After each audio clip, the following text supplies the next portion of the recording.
and save it in Z.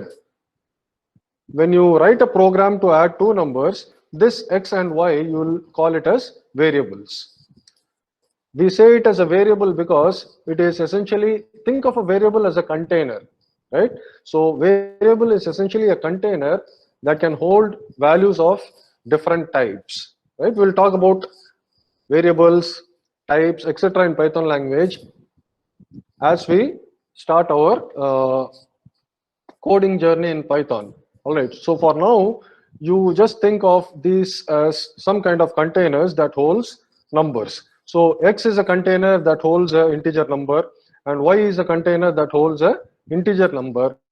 So this may be any number, this may be any number. You add these two numbers and save it in another container, say called as Z. Okay, when you map these containers to the program that you actually write in Python, say for example, write a Python program to add two numbers, you will be creating what are called as variables. All right, so we'll talk more about variables and the types that are available in Python programming language as we begin our journey writing Python programs.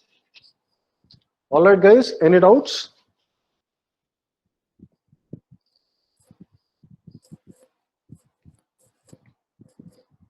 We talked about algorithm complexities. So as I've already said, you may have more than just one way to solve a particular problem, and typically of the other parameters, the most important or the two parameters that are very, very important that you need to actually keep in mind are space complexity, which has to do with the memory requirements for the algorithm or the program that you write, and time complexity, which has to do with how much amount of time it takes for a particular algorithm to be executed successfully with respect to the number of inputs that you give to the algorithm or to the program. Sir, Yeah. can I, sir? Sir, by memory, do you mean storage or RAM, sir? It is in fact both. See, it is in fact both the storage as well as the RAM, depending upon the input size. Okay, sir. Fine. But Okay, these sir. days, space complexity is not considered to be a big deal because both RAM and ROM, you get a large amount of storage and large amount of RAM in a lesser price these days, right?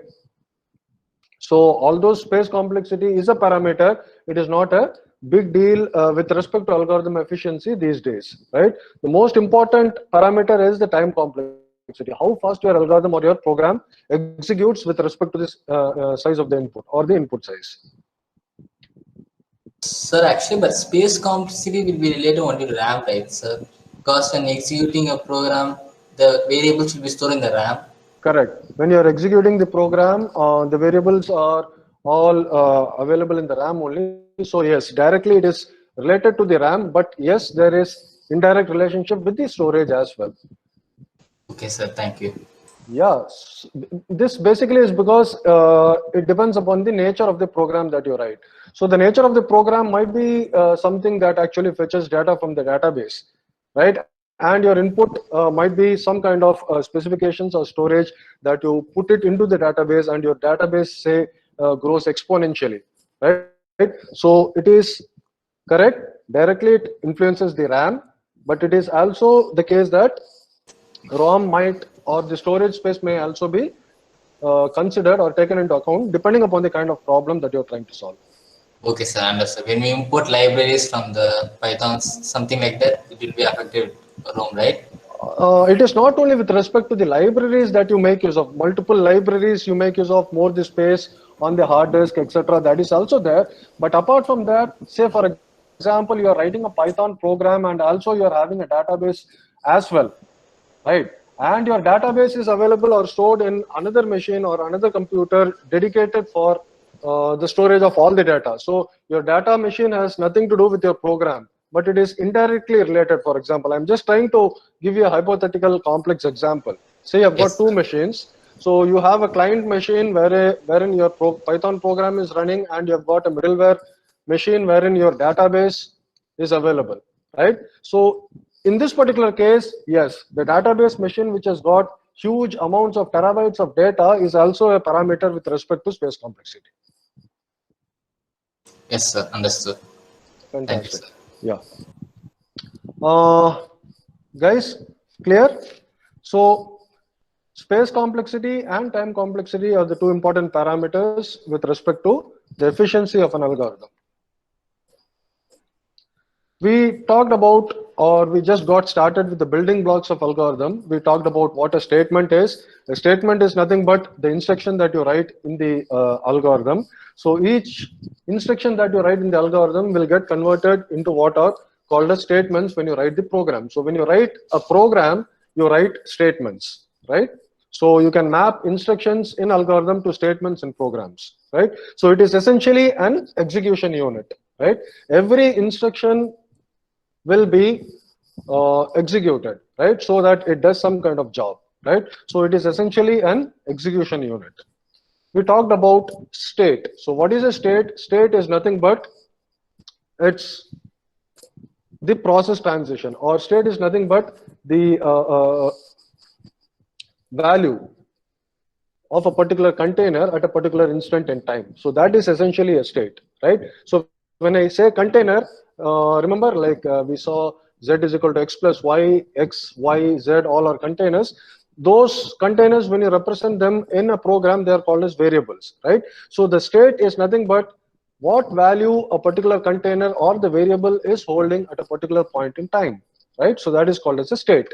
The same variable may have a particular value in one point in time, its state might be something else in another point in time, right? So that is process transition, right? So keeping track of these particular values during the different course of time or during the different steps, right, is called as state management or state tracking, right? So statement, state, and then we started with control flow, right, which determines the order of execution, right? Here, sequence. So if your control flow is a sequential control flow or a linear control flow, your order of execution is from top to bottom, one after the other, right? So that is called as sequence control flow. So instructions are executed sequentially. So this is one example, add two numbers. So step 1 and then step 2 and then step 3 and then step 4. So the instructions are in order. It is executed in order. All right. And then we saw about selection and iteration. We talked about selection. So selection is nothing but based upon a particular condition, you either go this side or you go some other side, right? So if something is true, you go to one side. If something is false, you go to another side, right? So that is selection. So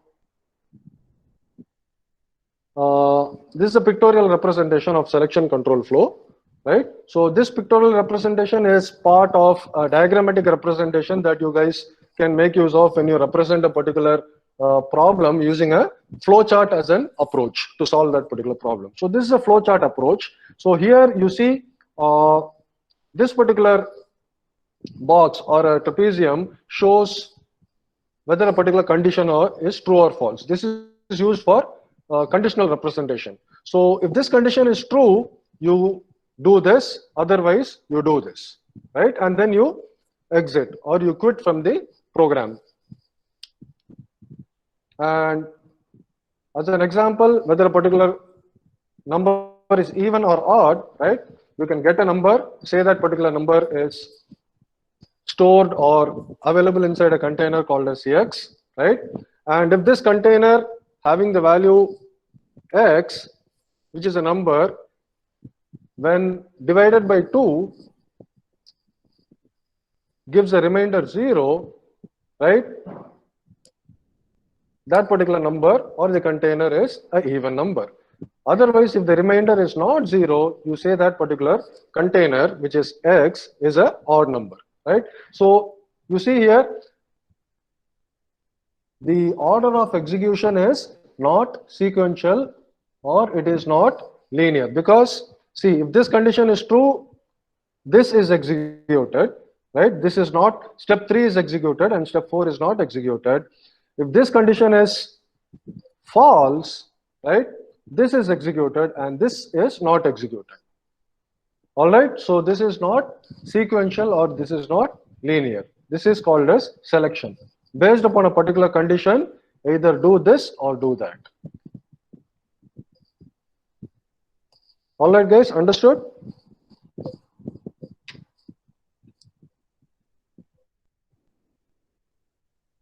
The other thing was iteration that we have already seen. So iteration is nothing but repeating or executing a set of instructions again and again till a particular condition is true or till a particular condition is met, right? So that is called as iteration. And as I've already said, depending upon the problem that you're solving, you can have iteration within a selection or vice versa. You can have selection within iterations, right? And this could be nested. So iteration is nothing but repeated execution of specific instructions based on the condition. And you have seen an example, even numbers till n. This is the algorithm. So you begin, you get the input number, you get the number n, and you initialize a particular container, say label it as I, to have the value 0. And if this I, which is having initially n, which is having the value initially 0, to be less than or equal to n, which is the number that you have got. So if it is less than or equal to n, you go to step 5, right? That is the next step. And if this particular condition is false, you stop the program or you quit from the program. So that is, you go to step 8. So till this particular condition is true, do these steps again and again, right? So step 5 is you output the value of I, which is 0, which will be the first time, right? So you output I, which is 0, and then assign I is equal to I plus 2, so I becomes 2, right? And then you go to step 4 again, right? See if I is less than or equal to n. So I is now 2. Is 2 less than or equal to n? Yes. So say for example n is 5 or something like that, right? So till that particular condition is true, you do these two steps again and again, right? So you output first 0 and then 2 and then 4 and then 6 and then 8 till the number n, whatever has been given as the input. All right, so this is iteration. Any doubts, guys? Understood the concept of selection and iteration? Yes, sir. Yes. Okay. So did we stop here or did we see functions? I think we did not see functions, right? No, sir, we We didn't. No. We start with iterations. Okay, so we have another building block of an algorithm, which is a very, very important building block, which is, now guys, from your side, can you tell me what a function is, or what do you mean by a function? a function can do a specific job, sir. If you call that. It's like a subroutine within the program itself. Yes.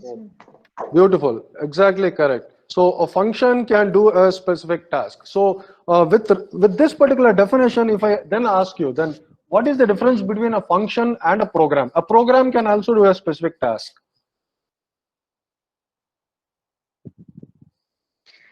Function does a specific task when it's called upon. To be Okay. precise. Yeah, that's very, very important. Function does a particular task when it is called upon. That's very, very important.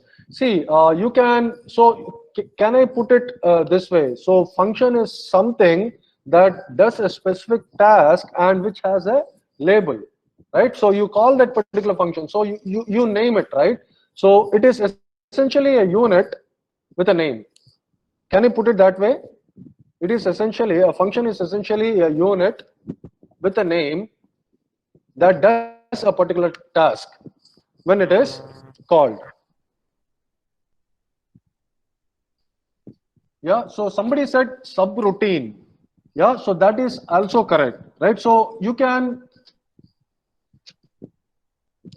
map this idea of function with several different jargons that can be used. You can say subroutine, you can say sub method, right? Subprogram, procedure, etc.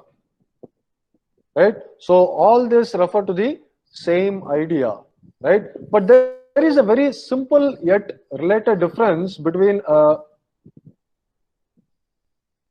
function and a method. So when you say a function, a routine or a subroutine or a subprogram or a procedure all mean the same thing, but there is a small difference between these guys and the method. Can you guess what? A method is also a function, but not the other way around. You cannot say a function is also a method. A method is Sir. also a function. Yeah. So functions can be flexible, sir. Method is fixed. It is wrong. It is not. It is not that way. So if you do Sir? not, yeah, tell me. Are methods sequential? No.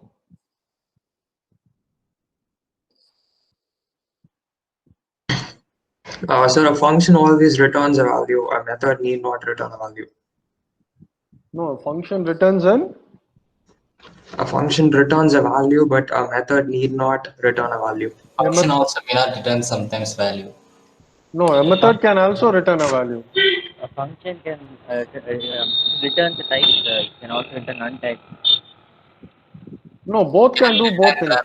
Function return. and methods, both they can return something, they may not return anything. It's possible. Well, let me clarify this. See, if you guys, do you know anything about object-oriented programming already? Yes, sir.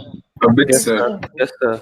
Okay, so if you have some kind of understanding with respect to object-oriented programming, probably you can understand it better. Others from bio background and all, if you already do not know about object-oriented programming, I recommend you guys to do a quick refresher on the basic object-oriented pillars or object-oriented concepts before you actually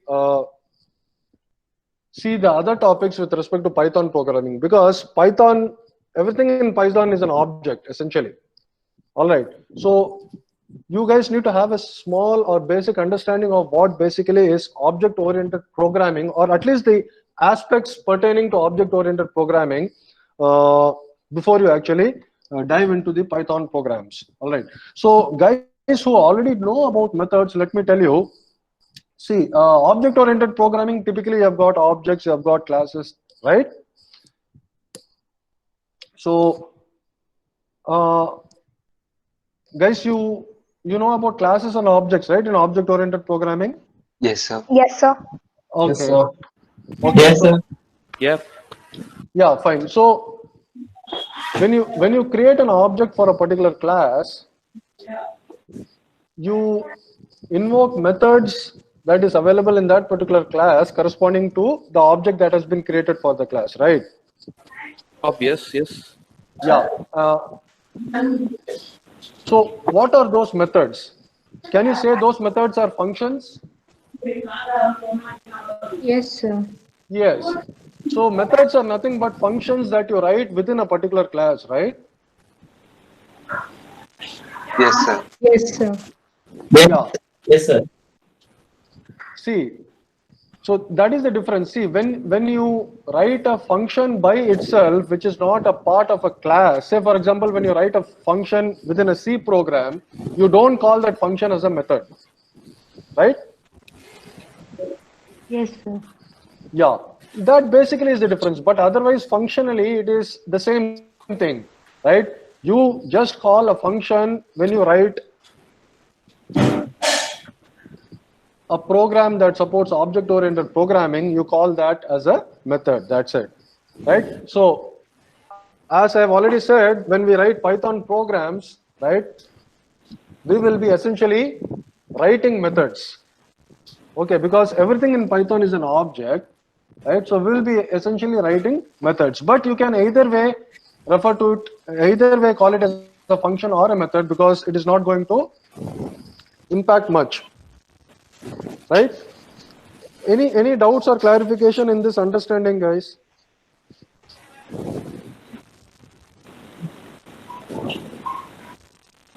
So what exactly is method?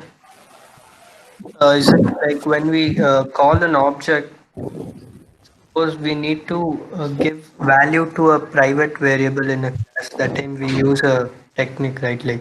Like we still use a function, but is that like a method? Yeah. So if you have a class employee, right, and if you have some kind of functions within that particular class, say for example, calculate salary, right, and say some methods A, B, C, D. Say for example, class employee has got a particular function called as calculate salary, right? You may create an object of salary. Sorry, you may create an object of employee. Say John. So John is an employee. So John, say for example, is an object of class employee, right? And if you want to calculate the salary of John, which is essentially a function in the class, right? You say that, or you call that particular function. There is some kind of noise.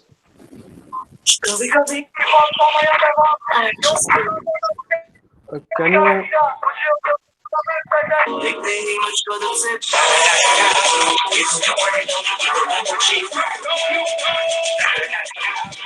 I request you guys to turn off your mic. Jain, your mic is on actually. Somebody's mic is on. I think it's that Vinith Jain. Like, Vinny. okay, you can. I think you can mute them if you want. So you can mute him, sir. Like you can. Let me check. Okay. He has muted himself. Finally, he got into sense. Okay. So where did I leave? Calculate employee salary. Fine. Okay, guys, listen. So we were having this kind of hypothetical example. We have a class called as say employee, and we have got a method called as say calculate salary. All right. Now, when we create an object, we create an object of that particular class. Say we have a object called as John. So John is an employee. So we create an object John of type employee, right? And if we want to calculate the salary of John, we invoke the function, we say it as method. We invoke the method calculate salary with respect to John. So we essentially say John dot calculate salary, right? Yes, sir. Yes, Yeah. you got it. Yes, sir. Yeah. So if you say John dot calculate salary, right? So that is the perception of object-oriented programming, right? You say that calculate salary is a method. It is essentially a function, but just that you say it as a method because it is available inside a particular class, and you invoke that particular function through an object. Okay. So you call that function, yeah, so you call that function as a method, right? So essentially a function and a method both are same. It is just that when you make use of object oriented programming, you just call a function as a method. All right? Okay, sir. Okay, thank you. Okay, for other guys who do not already know about object oriented programming aspects, I kindly request you all to do a basic refresher or a primer on the basic pillars of object-oriented concepts, right? Let me just tell you the most important terms that you guys need to keep in mind, right, or understand before you actually start writing the first program in Python is polymorphism, inheritance, encapsulation, and abstraction. I repeat once again, people who already do not know about object-oriented programming concepts, please do a small refresher on these four aspects. They are called the pillars of object-oriented programming typically. They are polymorphism, inheritance, encapsulation, and abstraction. You can just type these keywords or type these jargons into Google search and you will get what basically it is. You just need to know what these are. That is more than enough for this particular course. Sir, encapsulation and what is the last one? Abstraction. Okay, thank you. Okay, so our next building block is function. So as we have already said, a function is nothing but a small unit with a label that can be used whenever and wherever we want in the program, right? So that is the advantage of function. So what is the advantage of function, guys? The first one is reusability, right? So you can have a particular named unit. You can write a particular unit with a particular name and call that particular unit whenever and wherever you want, right? So that is the most important advantage of having functions or writing functions, reusability. The second one is your code is more concise. So if you have got repetitive tasks that are available that you want to make use of again and again, you essentially put it into a particular named unit and make your code look much more concise and better. The third merit is encapsulation. So encapsulation, object-oriented programming, guys who already know about it will know encapsulation. Others who already do not know, let me tell you, encapsulation is something wherein you put together the entire functionality as a single unit, right? So it is essentially, if you have a particular function, as I have said, if you write a particular function, it is essentially a labeled unit, right? So your labeled unit has got all the functionality within it, right? So your unit has got the entire functionality within that, right? Hence you say that unit is encapsulated, it is protected, or it is kind of safe from the outside world, right? So you use it when you need it. Hence you say it as encapsulation. Sir, but that is concise, no, sir. No, it is kind of related. That is concise. When I say concise, I mean to say you make the code much more smaller and good looking, simpler. Understanding? It is kind of related. Your code is encapsulated, hence it is concise. I can put it that way. Since your code is encapsulated, it is concise. Okay, sir. Right? Okay. And because of this, your maintenance is easy as well. So if you have got any kind of bug, etc., it is much more easier to fix.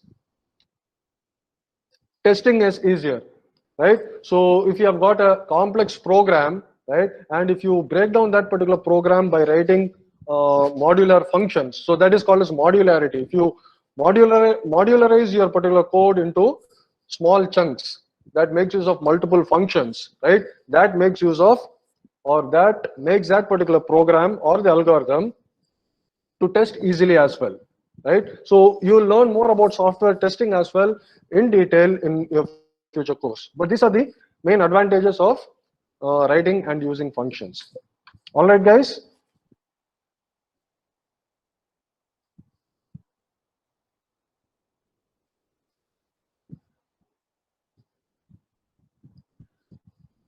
Now that we have seen the building block function, we need to see a related aspect in function, which is called as recursion, which is what we'll be going to see next. So what is recursion, guys? Any idea? When you call a function, when a function calls itself. Yeah. Yeah, when a function call itself, it is called as recursion, right? We'll see about recursion, but before that, let us have a simple example for a function, right? So let us write an algorithm which also makes use of function to find all the even numbers till n. So this time, see, I have just 3 steps. So this is much more concise. So this is what I mean by conciseness, right? So this is much more concise in the sense, step 2, I call the function even till n. So this is a completely different unit. So as I said, a function is a unit with a name, right? It has got a label. That particular label is till n, right? So typically functions are written this way in programs, so I make use of this jargon here as well, or this kind of representation here as well. So as we will be learning and as we will be writing functions in Python over the due course, you have this kind of representation that you need to use when you write a function, right? So this is called as parentheses, wherein you put what are called as, any guess? Parameters. Parameter. Yeah, Parameters. yeah, you put parameters. Okay, we'll talk more about parameters and other stuffs later, right? So let us keep it simple now. So you say call the function even till n, right? And then you end the program. So your algorithm is complete, right? But you have this particular named unit written separately, and you are calling it here, right? Sir, one doubt, sir. Yeah. Sir, we will be giving arguments there, no, sir?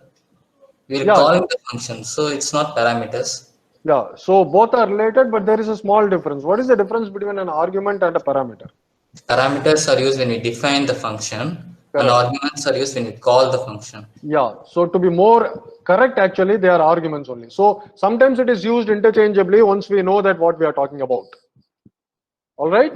Okay, sir. Yeah, you are correct. It is actually arguments, but typically when you talk parameters, arguments, and when you guys know about these things already, it can be used in an interchangeable fashion.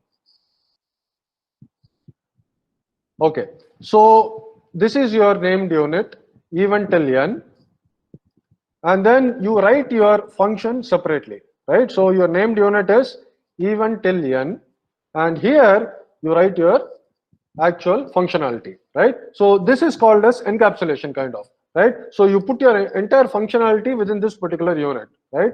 So start, get the number, initialize. These are the same steps, right? But you put all these steps within this particular unit, right? And this particular unit is called here. So you can call this particular unit here, you can call this unit somewhere else in the program as well, right? So this program becomes concise.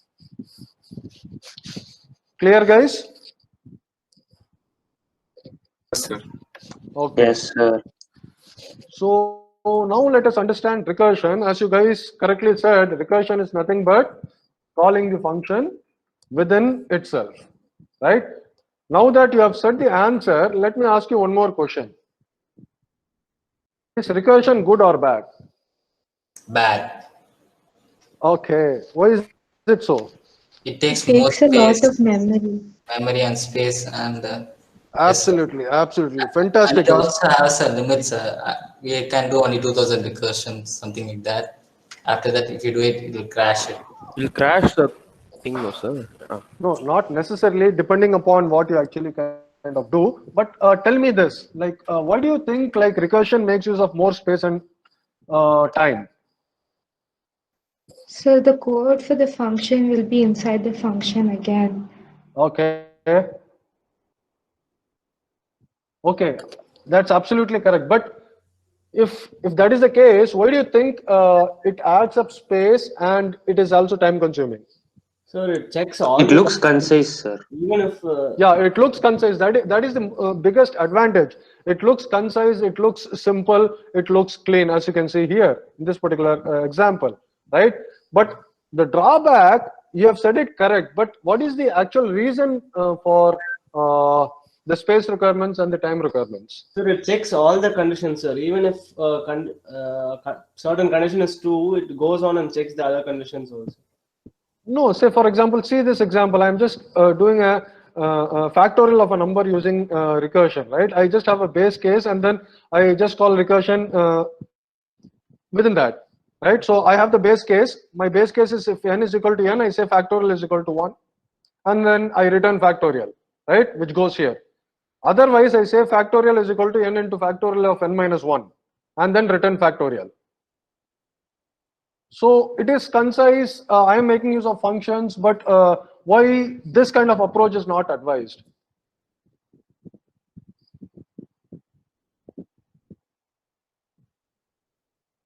No, your answer was right, but the reasoning was wrong. Your answer is right with respect to space and time constraints. Yes, it takes more space, it takes more time when the input grows. But what is the reason behind that? Any guess? Because the control must jump from one place to that function. It has to save the place from where it jumps. It is and it is not. It is kind of partially correct, but it is not exact. It has something to do with the control and the jumping. It is correct, and you can say that as stack unwinding. See, when you use functions behind the scenes, right? The programming language or the compiler or the interpreter of that particular language makes use of stacks, right? So functions are grouped into every function call is put as a call and it is heaped up into a stack, right? So the stack grows larger and larger as that particular function is called again and again, right? And when that particular function is called, right, the inner function that has been called from that function, outer function, right, needs to get unwound or popped out from that particular stack. So that is a concept called a stack unwinding. You can just put stack unwinding in Google and see what the concept is, right? So stack unwinding takes time, and it is because functions make use of stacks behind the scenes, and stacks adds up space. More the stacks, more the space, right? Hence the space is more, hence the time is more. The reason is stacks and stacks unwinding.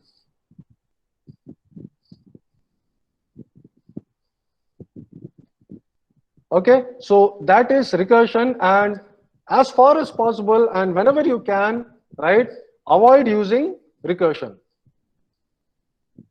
Okay, that is a kind of best practice. But there are certain things wherein you cannot do without recursion. There are some kind of inherent problems that you need to solve using recursion only. There is no other go. Say for example, problems like graphs, tree traversals, etc. You make use of, or you should be making use of recursion only, right? You cannot solve it without using recursion. So you have got both advantages and disadvantage, but with respect to the disadvantage that it has with respect to space and time, I would definitely recommend, as far as possible, depending upon the kind of problem that you are solving, if you can solve it without recursion, great, right?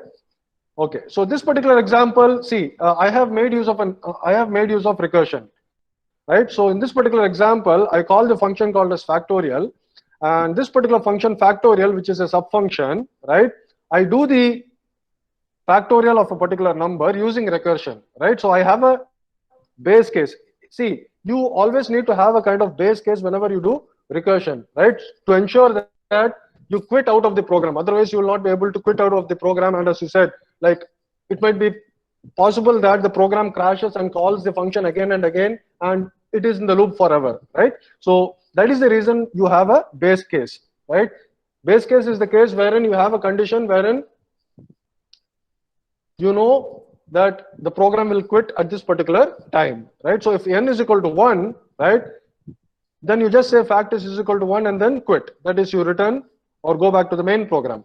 Otherwise, if n is not equal to 1, right, you call factorial, right, within factorial recursively. So this is recursion, right? So the subfunction is called as factorial. Within factorial, you call factorial with the parameter or argument n minus 1, right? And then you return fact, right? So this is recursion, and see how concise this particular code is. This is so nice looking, right? And you get the results. Just a doubt, sir. Yeah. Now here in this code, n will become n minus 1, no, sir? Right? Yeah, n will become n minus 1 and the same function will be called. So you can just trace this for a very simple factorial. Say for example, say 5, right? So factorial 5, then it will be factorial 4, and then 3, and then 2, and then 1. So essentially it will be n into factorial n minus 1, which is essentially 5 into 4 into 3 into 2 into 1, right? Okay, sir. Got it? Got it, sir.